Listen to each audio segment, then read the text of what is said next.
할렐루야.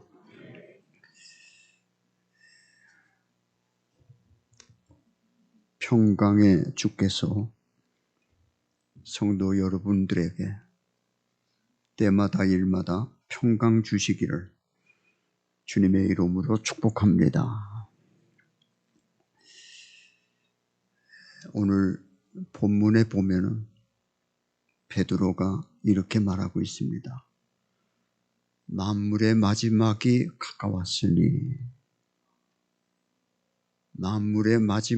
가까웠으니 그러므로 이 마지막 때 그리스도인들은 어떻게 살아야 하는가 하는 말씀을 이어서 전해주고 있습니다. 만물의 마지막이 가까웠으니 그러므로 정신을 차리고 근신하며 기도하고 그 다음에 사랑을 하되 뜨겁게 서로 사랑하며 그리고 하나님의 선한 청지기처럼 봉사하라. 마지막 때, 정말 마지막 때가 되면은 가장 중요한 일, 잡다한 일 아니라 가장 중요한 일을 해야 한다. 세 가지. 기도와 사랑과 봉사. 오늘 베드로가 그렇게 말하고 있습니다. 만물은 시작이 있듯이 그 종말도 반드시 있습니다. 시작을 하신 분이 하나님이시고 그 일을 끝내시는 분도 하나님이십니다. 그 종말의 때는 주님의 재림의 때라고 말을 합니다. 베드로나 사도 바울이나 다른 여러 사도들이 그 때가 가까웠음을 여러 곳에서 여러 사람이 말씀하고 있는 것입니다. 이 말씀은 모든 시대에 속한 성도들은 주님이 곧 오실 것처럼 생각하며 살 뿐만 아니라 또 주님이 영영 오시지 않는 것처럼 살라고 하는 두 가지 의미를 우리에게 말씀해 주고 있습니다. 하나님의 나라는 예수님이 이 땅에 오심으로 이미 이 땅에 시작이 됐습니다. 하나님의 나라는. 그러나 아직 하나님의 나라는 완성되지 않았습니다. 하나님의 나라는 주님의 재림으로 완성이 됩니다. 주님의 통치, 주님의 다스리심이 있는 곳에 하나님의 나라가 이루어지게 되는 것입니다. 우리 믿는 성도들은 바로 그 마지막 때를 기다리며 사는 것이 성도의 소망이고 바람입니다. 저는 예수님 곧 오신다고 해서 2000년대에 오신다고 해가지고 결혼도 안 하고 그냥 살다가 주님 만났으면 좋겠다 그렇게 생각을 해서 결혼을 안 하려고까지 생각했었어요. 결혼 안 했으면 큰일 날 뻔했어요. 2000년이 지나고 2020년이 됐는데도 주님은 아직 안 오셨어요. 그래서 베드로후서 3장에 보면은 주님 오시는 것이 취소되지 않았느냐라고 생각한 사람들도 있었습니다. 그러나 베드로는 말합니다. 주의 오심이 더뎌진 것이 아니라 한 영혼이라도 더 구원 얻고 멸망에 참여하지 않기 원해서 하나님이 천년을 하루처럼 하루를 천년처럼 참으신다라고 말했습니다. 아직 구원 얻을 사람이 우리 주위에 많이 있기 때문에 하나님이 그것을 딜레이 하시고 계시다 이런 얘기입니다.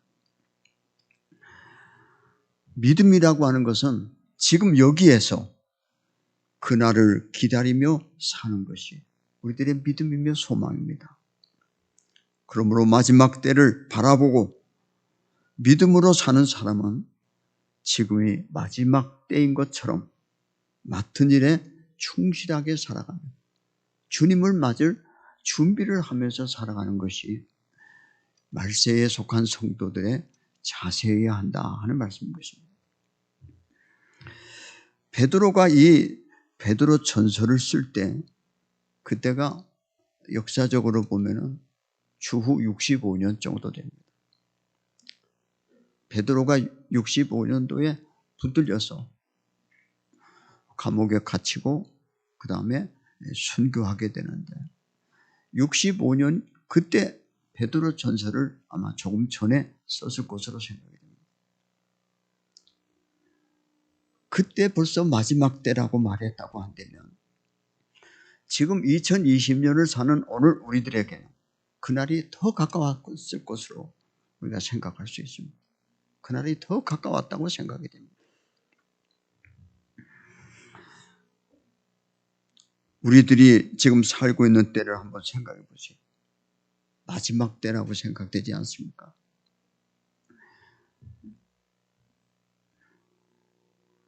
우주적인 문제, 여러 가지 자연재해 문제, 인간의 악함,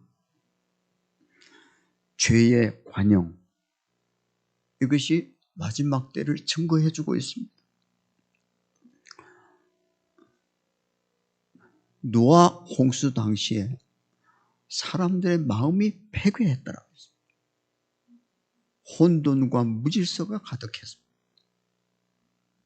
음란과 죄악이 관영했습니다. 터지기 바로 직전 포화 상태의 그 시대상을 창세기에는 기록하고 있습니다. 지금은 그때보다도 더한 것 같아요. 인터넷 문화로 인해서 죄악이 한 곳에서만 유행되는 게 아니라 전 세계적으로 확산되어서 모두가 악한 시대가 되었다고. 오늘 이 시대 징조들을 보면서 마지막 날이 머지않았음을 우리는 느끼게 됩니다. 이런 때 어떻게 살아야 할 것인가? 그러므로 만물의 마지막이 가까웠으니 그러므로 라고 말하면서 베드로가 세 가지를 말씀하고 있습니다. 오늘 그 말씀을 가지고 함께 은혜를 나눌 때 하나님께서 우리에게 말세를 잊어버리고 사는 오늘날 성도들이 아닌가 생각하고 다시 한번 경각심을 가지고 깨어있어 믿음 지키다가 주님을 뵐 수 있는 모든 성도들 되어질 수 있기를 주님의 이름으로 축복합니다. 만물의 마지막이 가까워온 때에 어떻게 살 것인가를 오늘 베드로가 세 가지로 말씀하고 있는데 첫 번째가 기도하라고 말했습니다. 7절에 보면은 만물의 마지막이 가까웠으니 그러므로 너희는 정신을 차리고 근신하며 기도하라. 이렇게 우리에게 권면하고 있습니다. 세번역 성경에 보면 만물의 마지막이 가까이 왔습니다. 그러므로 정신을 차리고 삼가 조심하여 기도하십시오 라고 말했습니다. 우리가 늘 기도하면서 살지만 마지막 때를 살아가는 성도들에게 부탁하는 베드로의 간곡한 부탁은 정신 차리고 근신하여 기도하라고 우리에게 부탁하고 있습니다. 오늘날 많은 사람들이 미쳐서 살아간다고 합니다. 다 미쳤어요. 정치하는 사람들 보면 다 미쳤어요. 오늘날 사람들이 제정신 가지고 사는 사람들이 별로 없는 것 같아요. 저도요 미쳐서 살아요. 요즘에 트로트에 미쳐서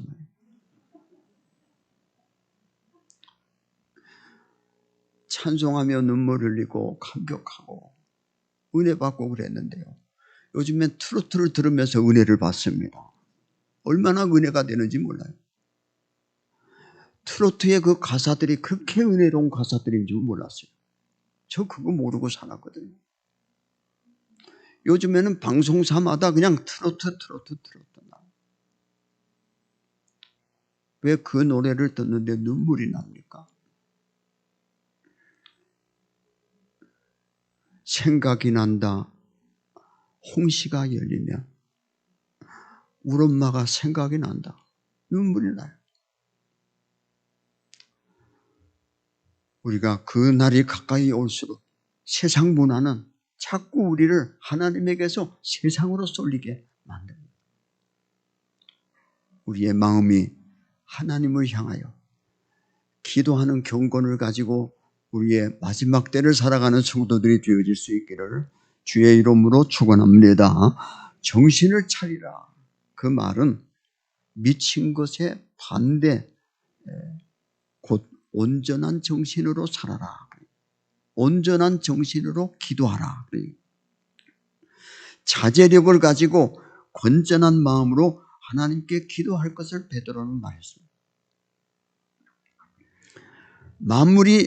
만물의 마지막이 가까울 때에 제일 먼저 힘써야 할 일은 기도하라. 깨어있어 기도하라. 주님께서 재림에 대한 말씀을 하실 때 강조하는 내용이 깨어있으라. 기도하라 했습니다. 슬기로운 5 처녀와 미련한 5 처녀를 비유하시면서 깨어있으라. 깨어있는 자가 신랑을 맞게 된다. 준비하고 깨어있을 때 신랑을 맞을 수 있다라고 말하고 있습니다. 지금 우리가 살고 있는 이 시대는요, 재림을 잘 생각 안 하고 설교를 안 하고 하기 때문에 마치 딴 세계에서 온 사람이 설교하는 것 같아서 좀 그렇습니다. 깨어있어 기도하라.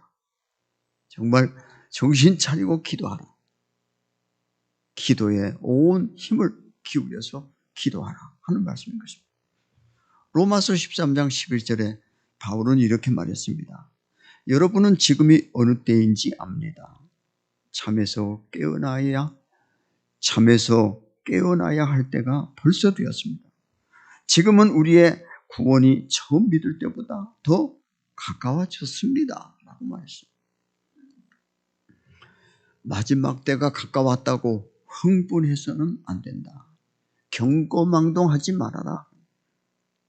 마지막 때가 가까웠다고 일상적 삶을 무너뜨려서도 안 되고 건전한 생활, 경건된 삶, 정신 차리고 조심하며 기도할 때 마지막 때를 슬기롭게 준비할 수 있게 된다 하는 말씀인 것입니다. 그리스도인들은 마지막이 가까이 올수록 그리스도만을 바라보고 흔들리지 않고 기도하고 그리고 무절제한 생활을 하면서 깨어있음을 우리에게 권고하고 있는 것입니다. 정신 차려 기도한다 그 말은 기도에 몰두한다는 얘기요. 또 분별력을 가지고 기도한다는 의미요. 맑은 정신, 건전한 정신으로 기도하라고 하는 뜻을 담고 있습니다. 좀 더 깊이 있는 기도. 그래서 하나님과의 깊은 교제를 통해서 우리가 마지막 때를 살아가는 슬기로운 성도들이 될 것을 예수님도 오늘 베드로도 우리에게 강조하고 있는 것입니다. 이런 말이 있습니다. 하나님은 기도의 길이를 재지 아니하시고 하나님은 기도의 깊이를 재신다라고 말했습니다.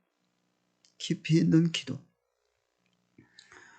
우리가 열심히 세상 일을 하면서도 우리의 영혼은 하나님과 끊임없는 교제를 통해서 사는 것이 마지막 때에 사는 성도들의 모습이다. 그래서 2 사람이 잠을 자다가 하나는 들려가고 하나는 버림받습니다. 2 사람이 맷돌질을 하다가 하나는 들려가고 하나는 버려둠을 당합니다.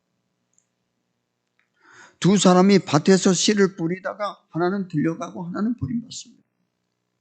다 일상생활 하는 거 아닙니까? 씨를 뿌리고 맷돌을 갈고 잠을 자고 주님 곧 오신다고 잠도 안 자고 일도 아무것도 안 하고 그리고 세상 모든 일을 다 스톱하고 여기에만 몰두하라고 하는 얘기가 아닙니다. 주님의 재림의 얘기는 그렇습니다. 일하는 현장에서 잠을 자다가도 또는 식사를 하다가도 또는 일을 하다가도 주님 오실 때 주님을 맞을 준비하면서 살기를 주님께서 우리에게 원하시고 계시다. 그런 얘기입니다. 우리의 일상생활이 기도하는 삶, 늘 깨어있는 마음, 늘 깨어있는 정신 가지고 기도를 가지고 세상을 이기며 승리하며 살아가는 성도들이 우리 모두가 되어질 수 있기를 주님의 이름으로 축복합니다. 두 번째는 사랑하십시오. 8절에 보면은 무엇보다도 뜨겁게 서로 사랑할지니 사랑은 허다한 죄를 덮느니라. 서로 대접하기를 원망 없이 하고. 무엇보다도 먼저 서로 뜨겁게 사랑하십시오. 사랑은 허다한 죄를 덮어줍니다. 세번역 성경에 기록하고 있습니다.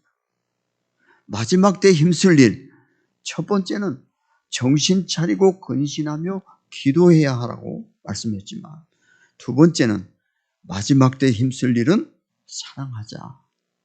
뜨겁게 서로 사랑하자. 허물을 덮어주면서 사랑하자. 나그네를 원망 없이 대접하면서 사랑하자. 사랑을 두 번째 얘기했습니다. 마지막 때 힘써야 할 일이 사랑입니다. 먼저는 하나님께 대한 성도의 태도로 기도하라고 말씀했고, 다음에는 사람끼리 우리가 힘써야 할 태도는 사랑을 얘기했습니다. 이웃 사랑인 것입니다. 하나님을 사랑해서 기도하고 이웃을 사랑하면서 뜨겁게 사랑할 것을 말씀했습니다.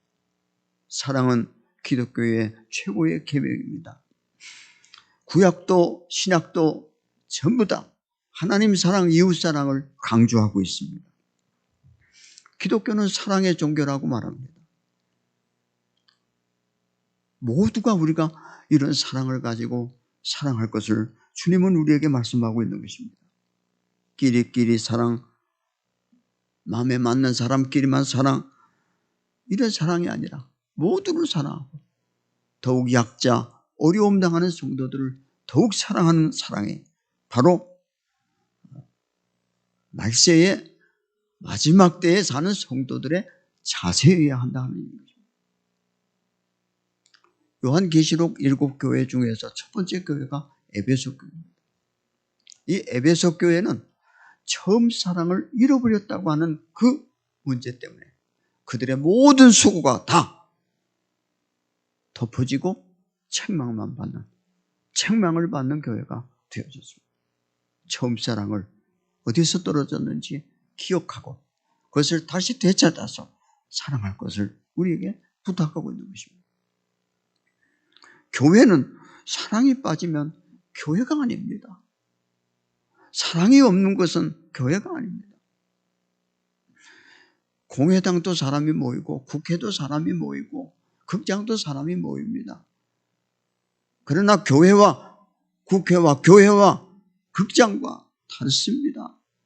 그것은 예수 사랑, 하나님 사랑, 성도 사랑이 그곳에 있는 것이기 때문에 다릅니다. 사랑이 없다면 극장이나 공회당이나 다를 바가 없습니다. 오늘 베드로는 사랑을 몇 가지로 얘기했습니다. 첫째는 뜨겁게 사랑하라고 했습니다. 뜨겁게 사랑하라. 냉랭한 사랑, 미지근한 사랑, 이런 사랑은 없습니다. 뜨거운 사랑, 입술에 붙은 사랑, 형식적인 사랑이 아니라 중심에서 우러나오는 뜨거운 진실한 사랑, 이것이 바로 뜨거운 사랑 아닙니까? 부모님의 사랑은, 자녀를 향한 부모님의 사랑은 진실한 사랑이고 그 사랑은 거짓이 없습니다. 온 몸과 온 힘을 다해서 자녀들에게 쏟아붓는 사랑이 이게 부모님의 사랑. 그래서 누군 그렇게 말했습니다. 이 세상에서 하나님의 사랑을 알게 하기 위해서 어머님의 사랑을 우리에게 먼저 보이셨다고 말씀했어요. 말세에 불법이 성함으로 모든 사람의 사랑이 식어질 것이다라고 성경은 얘기하고 있습니다. 그런데 마지막 때 베드로는 우리가 뜨겁게 서로 사랑할 것을 부탁하고 있는 것입니다. 고린도전서 13장에 나오는 사랑, 그것을 우리가 읽어보면요, 부끄러운 게 너무 많아요. 우리가 사랑이란 입술의 말은 많이 하지만 사랑하지 못한 것이 너무 후회되고 하나님 앞에 부끄러운 일들이 너무 많아요.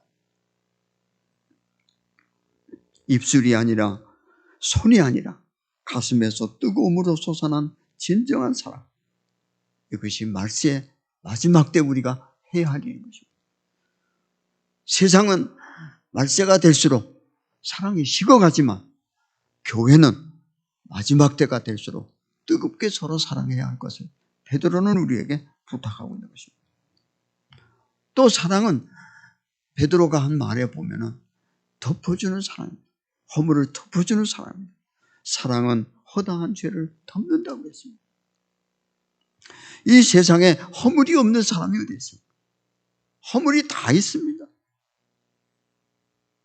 다만 허물이 많으냐 적으냐 경중에 다를 수가 있지만 모두가 다 허물이 있는 사람입니다. 허물이 있는 사람들끼리 할 수 있는 사랑은 덮어주는 것입니다. 눈 감아주는 것입니다. 그러면 그것이 사랑이 돼서 그가 돌이키고 돌아올 수도 있다, 그런 얘기인 것이죠. 잠언 10장 12절에 보면 미움은 다툼을 일으키지만 사랑은 모든 허물을 덮어준다라고 말했습니다. 주기도문에도 우리가 주님이 가르쳐 주신 기도에도 보면은 우리가 우리를 용서한 것처럼 아버지께서도 우리 죄를 용서하여 주옵소서 그러고 기도했습니다. 하나님이 우리를 용서하신 것보다도 더 우선해야 할 것은 우리끼리 서로 용서하고 사랑할 것을 말씀하고 있는 것입니다. 예수님이 그렇게 우리에게 가르쳐 주신 기도입니다. 우리는 서로 용서 안 하고 사랑하지 않으면서 하나님께서만 용서해달라고 한다면 그것은 순서가 잘못됐고 내용이 잘못된 겁니다. 우리끼리 먼저 용서하고 덮어주고 사랑하는 바로 그 사랑이 필요하다는 겁니다. 마지막 때 바로 그것이 필요한 사랑이다. 마지막 때 서로 들춰내고 우리나라 사극 역사를 보면은요 망했어. 우리나라는 저 역사들을 가만히 보면 그래서 망했어. 아, 저래서 우리나라는 복을 못 받는가 보다. 왜 이렇게 권모, 술수, 협작, 그래서 훌륭한 사람 다 잡아 죽이고 좀 낫다 훌륭하다 하면은요 매장시켜버리고 짓밟아버리고, 왜 훌륭한 사람 발굴되면 그 사람을 훌륭하게 세워줘서 그도 살고 나라도 살면 얼마나 좋겠어요. 그 일을 지금도 똑같이 하고 있다고요. 오늘날. 그 다음에 나그네를 대접할 것을 말씀했습니다. 사랑, 불평 없이 따뜻하게 나그네 손을 대접하라 그랬습니다.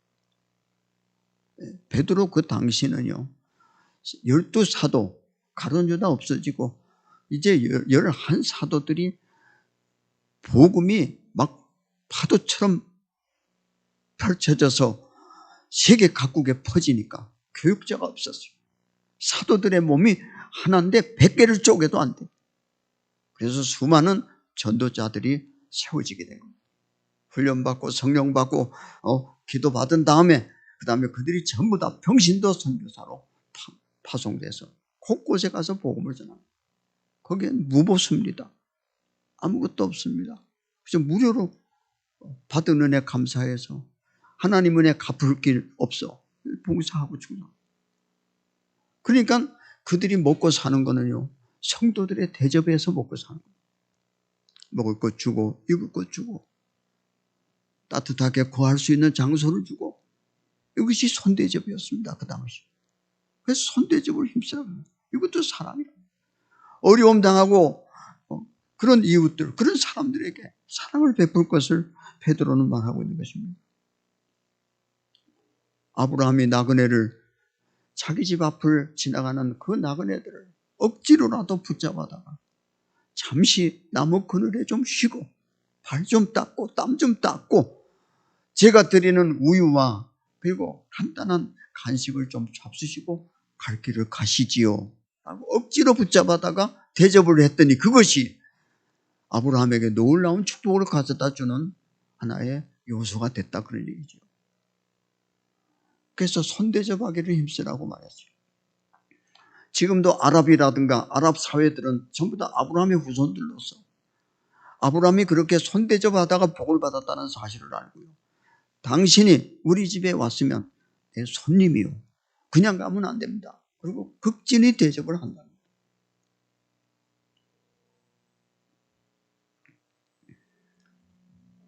사람에게 하듯 하지 말고 주께 하듯 하라. 사람이 아니고 그분들이 주님이다 생각하라. 주님께 하듯이 하라. 그것이 유업의 상을 주께 받는 길이 된다라고 말했습니다. 마지막 때가 되어 기회가 얼마 남지 않아 사랑하십시오. 이제 사랑하지 못함으로 후회할 때가 올지도 모릅니다. 남편을 사랑하십시오. 아내를 사랑하십시오. 윤석범 집사님이 저하고 동갑입니다. 이면숙 권사님이 그래요. 이렇게 빨리 갈 줄 몰랐다고.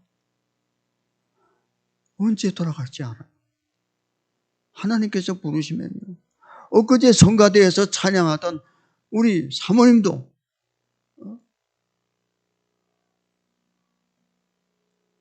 중환자실에 눈도 뜨지도 못하고 듣지도 못하는 그 가운데서 제가 마지막으로 보고 왔는데 할 말 못하고 죽는 거예요.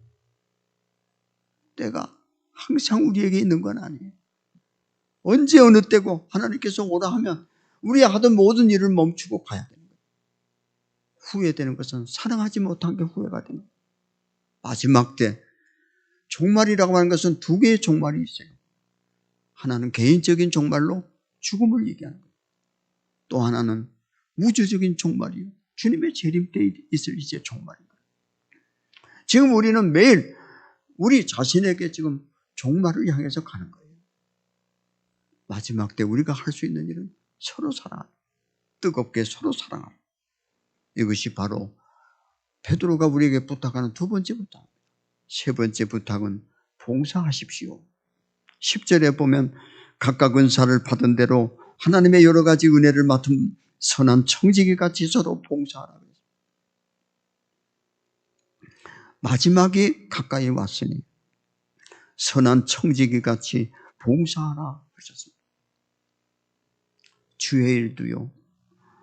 때가 있고 기회가 있는 거예요. 항상 있는 게 아니에요. 충무로교회 장로님 하나는 굉장히 잘 나갔어요. 돈도 많이 벌고요. 아주 굉장했어요. 직원들도 많이 두고 엄청나게 사업이 번져요. 그때 교회 봉사 하나도 안 했어요. 쫄딱 망해가지고 완전히 거지가 된 다음에야 왜 그때 봉사하지 않았던 거. 항상 내가 이 생활이 계속 유지될 줄 알았는데 내가 이 모양이 됐다고 해서 후회하고 눈물 흘리고 회개하는 걸 봤어요. 사람 모두가 다 그래요. 지금 이 모습이 그대로 이어질 것으로 생각하지만 안 그래요. 기회는 항상 우리에게 주어져 있지 않아요. 하나님께서 우리에게 하라고 주신 값진 은사들을 우리는 받았어요.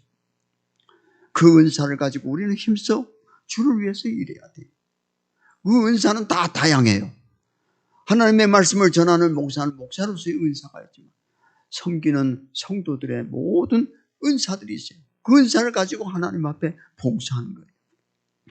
그 은사를 가지고 남과 비교하거나 한 달란트 받은 사람처럼 많이 받았다고 자랑하거나 교만하지 말고 주님의 교회와 이웃을 위해서 봉사할 것을 권하고 있어요. 청직이라고 하는 것은 오이코노모스라고 하는 말, 그래서 에코노미가 나왔는데 이 청직이라는 말은 신약에 10번 나오는 단어인데 주인의 것을 맡아 관리하는 거예요. 내게 없어요. 이 세상에 태어날 때 벌거숭이로 왔어요. 그래서 돌아갈 때도 벌거숭이로 가는 거예요. 내 거가 없어요. 하나님께서 잠깐 맡겨주신 것이지 그 맡겨주신 것을 가지고 어떻게 관리하는지 그것이 중요해요. 한 달란트 받은 사람도 그것을 잘 관리해서 또 한 달란트를 남겼더라면 주님께 칭찬받았을 거예요. 5달란트, 2달란트 받은 사람들처럼 갑절로 남기지 않아도 이 1달란트 받은 사람이 받은 걸 잘 관리해서 열심히 장사해서 이득을 남겼다면 칭찬받았을 거예요. 활용을 하는 거예요. 주신 은사를 가지고 주를 위해서 열심히 활용할 때 주님께서 마지막에 서로 마주 앉아 반드시 계산할 날이 옵니다. 내가 너에게 맡겨준 게 얼마인데 너는 나에게 뭘 주겠느냐.